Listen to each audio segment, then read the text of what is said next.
back to Crafting and Crime Daily. I am your host, Rebecca, a former nurse and an attorney, and I usually cover live trials, but I'm introducing the true crime into the mix. So this is part 5 today of the Belangolo Forest murders.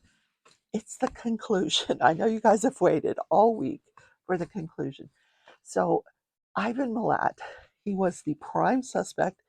In the last episode 4, I detailed how he was caught and charged, how they figured out and narrowed it down to him. I detailed the search of his home, his family's homes.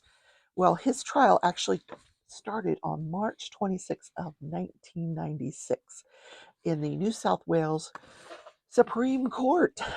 They do things a little differently in Australia as far as how a trial goes. It's kind of similar to the U.S., but not totally.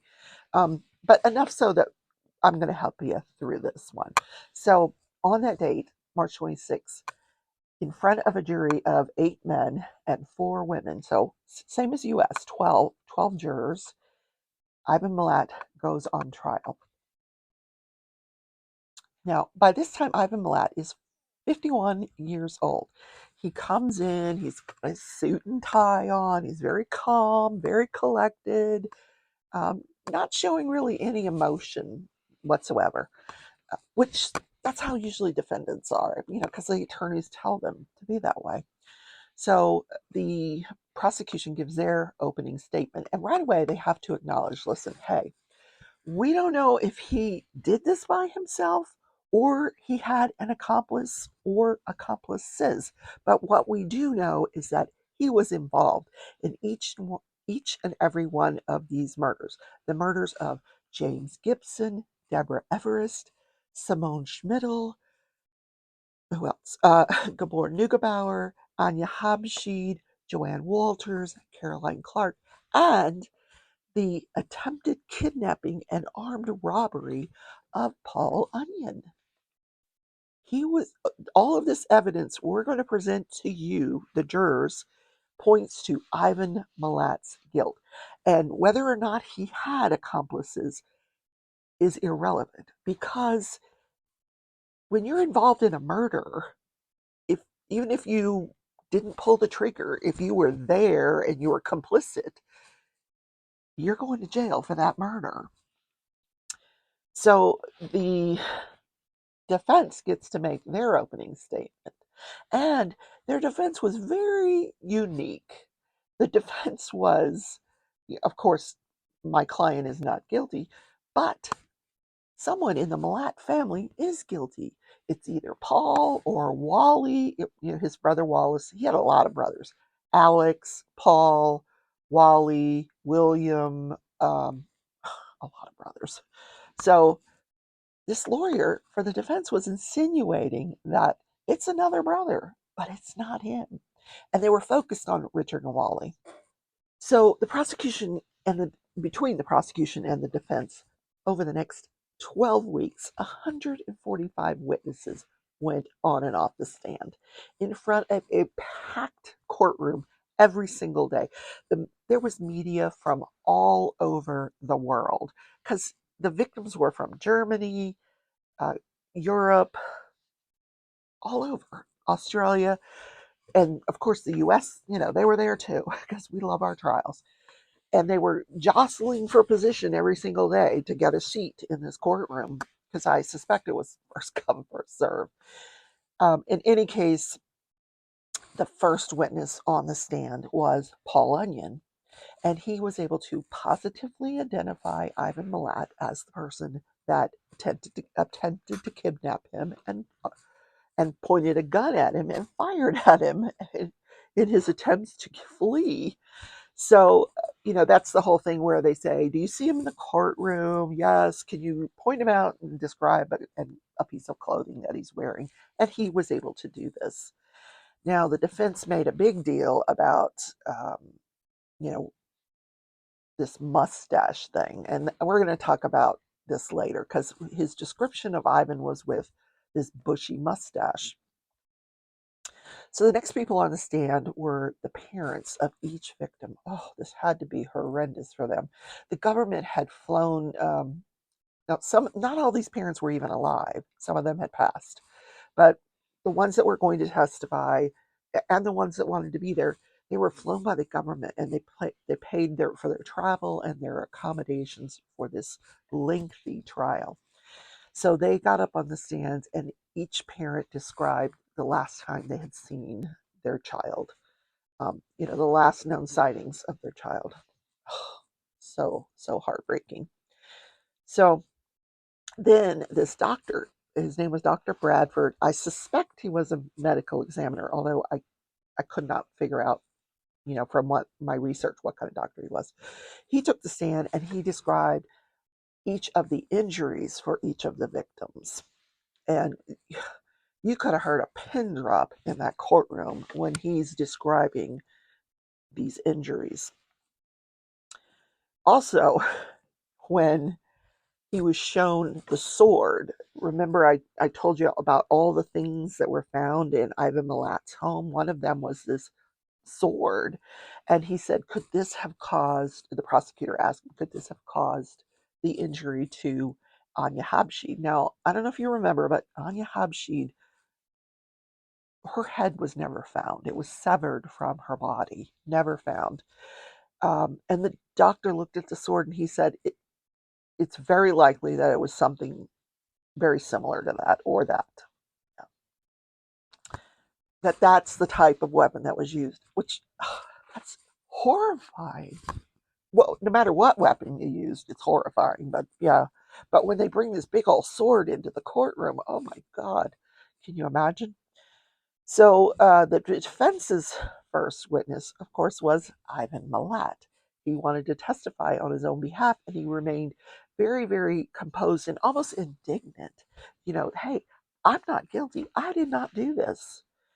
And when presented with, he spent 3 days on the stand. When presented with all of the evidence, he kept saying, I don't know anything about this. He talked about, he admitted that, yeah, this belongs to Simone Schmidl, this belonged to, uh, the different victims. But he said, I don't know where they came from. I don't know where that came from. And he said, someone's trying to make me look bad. I'm being framed. I'm being framed. That was his defense. My brothers are trying to frame me. Now, keep in mind, I told you about this family. They were like this. They took up for each other. Yeah, they didn't frame one another. They would take the blame for everybody else. Anyway, he told the prosecution and the jury that at the time that Paul Onion was allegedly, there was an attempted kidnapping and this armed robbery, he says, I didn't even have a mustache in January of 1990, which is when it occurred. So that night, after he had testified that, this one of the coworkers who was following the trial, coworkers for Ivan Milat, he had been following the trial, and he said, "Wait a minute." And he goes and he looks at it and he finds some couple of photos that he had that were taken in January of 1990. He calls up the prosecutor and he says, "Hey, I got some photographs you might want to look at." So the prosecutor goes and gets the photographs and then confronts Ivan Milat the next day, and he's like, "Is this you in this photograph that's dated January 1990, sporting a bushy mustache?" And he's like, "Oh yeah, that's me. I was wrong." But it still wasn't him. He didn't commit the murders. Then he was asked about a glove that was found in his vehicle that he owned at the time that the search warrant was executed on his property. They found a glove in the glove compartment. Now he was confronted with this glove, and he was asked, did you use this glove during the murders? And he started to say, no, I didn't use any. And then he stopped himself, like, oh shit, what did I just say? And then he stopped himself, and then he said, um, I've never seen that glove. And the prosecution said, well, you started to say that you wore no gloves. And he's like, no, I what I was saying was that I've never worn any gloves in that car. Yeah. Okay. So one of the jurors by this point, one of the jurors got a phone call. Now, they were all anonymous, so it's believed that someone followed this juror home and somehow figured out who he was and got his phone number, calls him.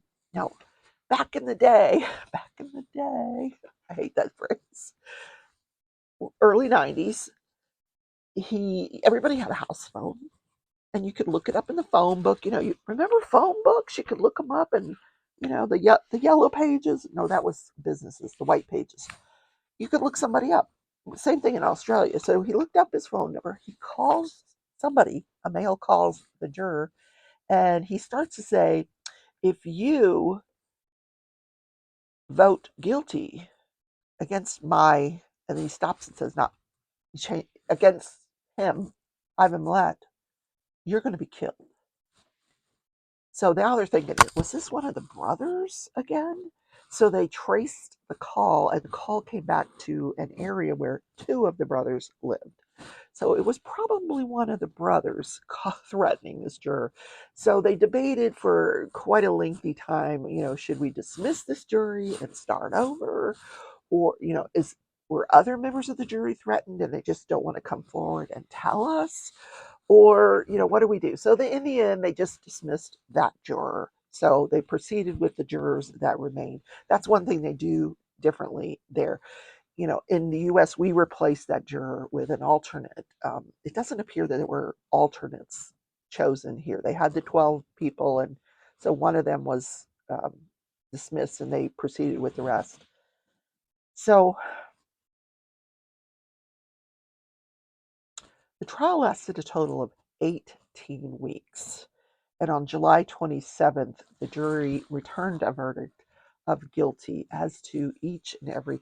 The clerk got up and read the verdict, and it was guilty as to James Gibson, Deborah Everest, guilty as to Simone Schmidl, guilty as to Gabor Neugebauer, guilty as to Anya Habshi, guilty as to Joanne Walters, guilty as to Caroline Clark, and guilty for the attempted kidnapping and armed robbery of Paul Onion. So the judge kind of chastised him a bit, telling him that this is probably one of the most heinous things ever done in Australia, and they don't have the death sentence anymore. So he was sentenced to life in prison without the possibility of parole. So just as an aside, when he gets on the bus to go to prison, as he's getting off the bus at the prison, one of the inmates says, which one of those is Milat? And he's pointed out, all the other prisoners are going, it's not me, it's him. And the prisoner walked up and punched him in the face. Yeah. Not well liked at the prison, but eventually they got used to him at the prison. So following this trial, the case stayed open. The task force air continued, and they were trying to find evidence to support or rule out Richard and Wallace as accomplices. And there were even rumors that Ivan Milat's sister Shirley, and I probably didn't say this in one of the previous episodes, but at the time that the search warrant was executed, I had said he was in bed that morning with his girlfriend. He lived at that home with his sister Shirley, not his girlfriend, but the girlfriend was there when the police conducted their raid. But Shirley was his roommate. He and Shirley, his sister, had bought this home, and they were living together. Not intimately. They were, it was just a very close family. So there's been some rumors that Shirley could have been an accomplice. She may have gone with him on some of these murders, but that could never be proven. So there's also a lot of debate, even amongst the family members. You know, some Milat family members firmly believe that he's not guilty. Ivan did not do this. And then there's some family members that think, oh, yes, he did. And they're kind of ostracized by the rest of the family because they really do think he did it. Then there's this big debate, of course, with the police. Was it just Ivan Milat? You know, Gabor Neugebauer was 6'8". How did he subdue this big guy by himself and then move his body? Yeah. And then there was one of the sites where there were two different guns. Did he really take two different guns? Well, we know from Alex Murdaugh that murders can be committed with two different guns by one person. So then the task force started focusing on other missing person cases.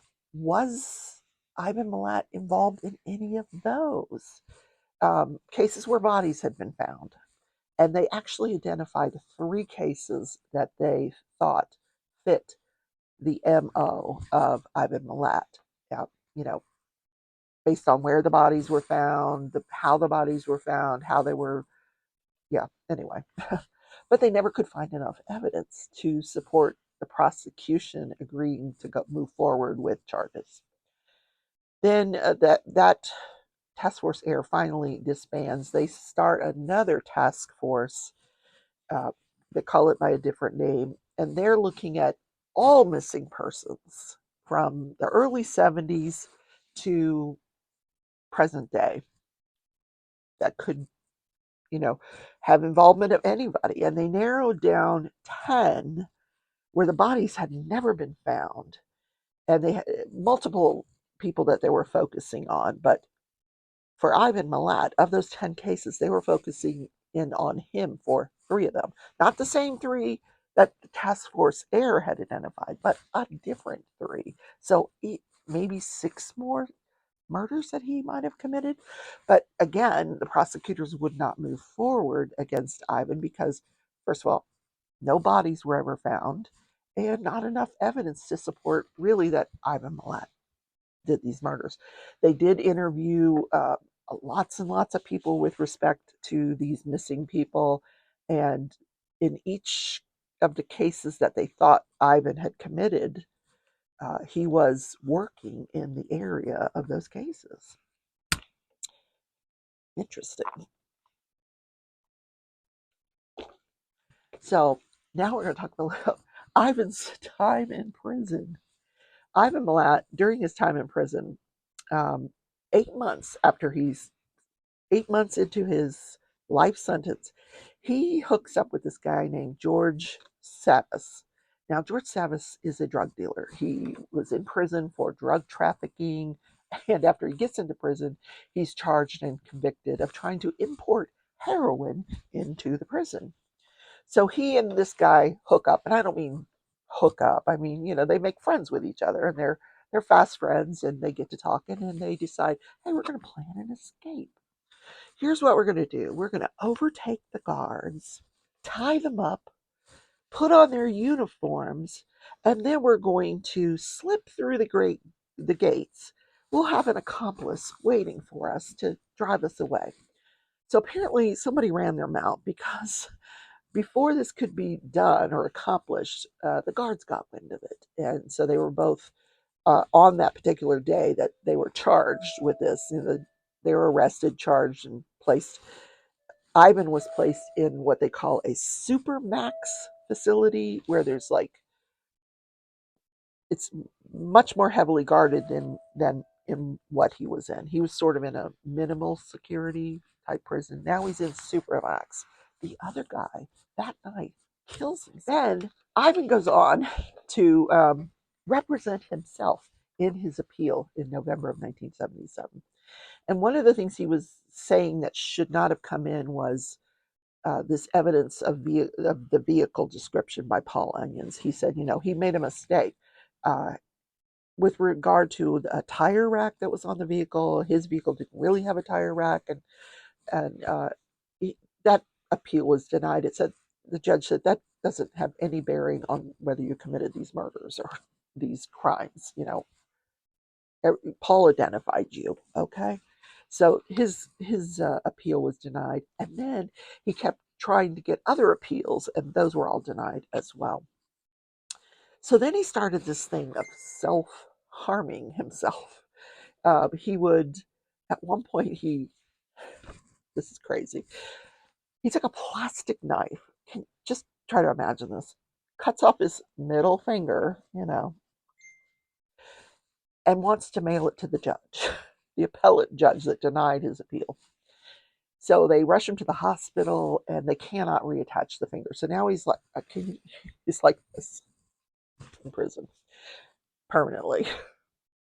There was one time where he broke his hand. He would like do all these weird things to get attention, and um, harming himself. So then in 2011, 15 years after, into his life sentence, he goes on a hunger strike because he wants a PlayStation. Don't we all? I need a new Xbox. But I'm not going to go on a hunger strike to get it. But anyway, he goes on a hunger strike, and the warden was like, no way. Just let him starve. He is not getting no PlayStation. He never got the PlayStation, and eventually he got hungry. Fast forward to present day. There's a kid named Chase who walks into the police station, New South Wales police station, and he says, I need to tell you about a murder. So he's only 17 years old, and he's scared to death. He had gone home after the murder that I'm going to talk about. He goes home and he tells his dad what happened. And his dad says, oh, we are going to the police station. And so he details what happens during this murder. So apparently, a friend of his named Matthew Newman, who had changed his last name. Newman was his stepfather's name. He didn't want his stepfather's name, so he changes his name back to his surname of Milat. So Matthew Milat was friends with Chase. Now Matthew Milat is also friends with this other guy named Cullen Klein. Now Matthew's 17, Cullen is 18. Matthew's kind of a loner, one of those kids that just sort of keeps to himself. He's got some friends, but, they all carry a nerd card. So Matthew also makes friends with a guy named David Octoloni. David even brings Matt home one day, and his mother is horrified when she finds out that he's brought home a kid with a Milat family name. And he's like, do you really want to hang around with this kid? So the four of these guys decide they're going to go celebrate. We've got Chase, we've got Matthew Milat, we've got Cullen Klein, and David Octoloni. They decide they're going to go celebrate David Octoloni's 17th birthday. So Matthew and Cullen decide they're going to go to the Belangolo forest. Now, Matthew had told his girlfriend about this ahead of time, which comes into play about whether this was premeditated. He had told his girlfriend that he was going to kill someone. And there were other rumors that he had said, we're going to the Belangolo forest. We're going to go to the Belangolo forest, and someone's going to die. So the four of these guys, they decide they're going to celebrate David Octoloni's birthday. And they go out, and they're smoking pot and drinking, and they pull off to the side of the road, and they're in the Belangolo forest. Matthew instructs Cullen to hit record on his cell phone, which he does. Chase stays in the car. That's what he said. Stayed in the car. Matthew and Cullen get out with David Octoloni, walk away from the car with him, and proceed to murder him. Yeah, in the Belangolo forest. So Matthew was the great nephew of Ivan Milat. So they were tried for murder. Chase was a witness. He did not get charged with anything.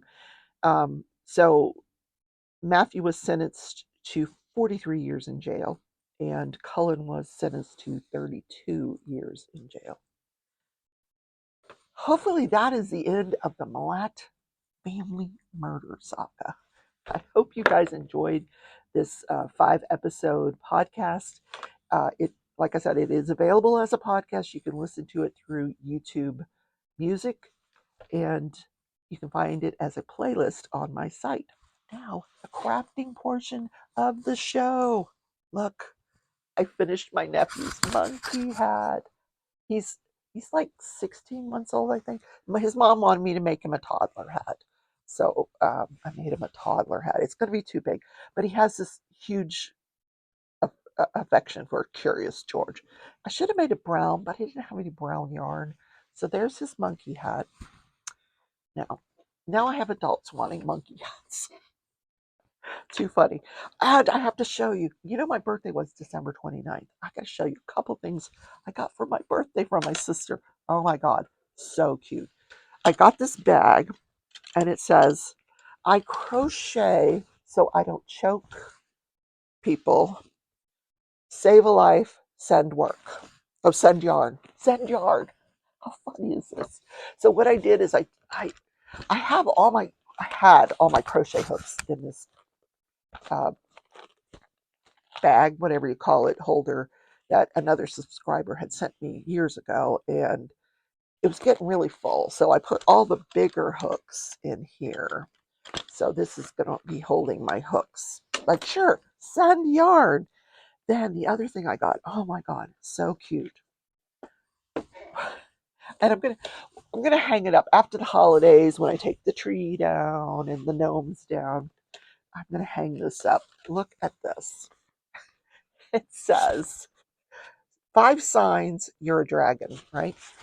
5 signs I'm probably a dragon. I hoard useless shiny things, diamond painting drills. I eat too much. I sleep too much. I don't like leaving my cave. I have an excessive desire to flame annoying humans. How funny is this? Yeah, I'm going to put it up back here. I love it. And yesterday, I was at Aldi's. If you guys have an Aldi's near you for $8.99, $8.99, I got a planner for this year. And, because I want to start recording my blood sugars and some other things. What I craft, when I started the craft, that sort of thing. Because I've been getting commissions. I want to put that in here. So for January, I put in here that I started a crazy cat lady painting. So, if you want a cute little, you don't want to spend a lot of money, you can get this. And then I have stickers from other years where I start this every year and then I don't continue it. But every year I say I'm going to.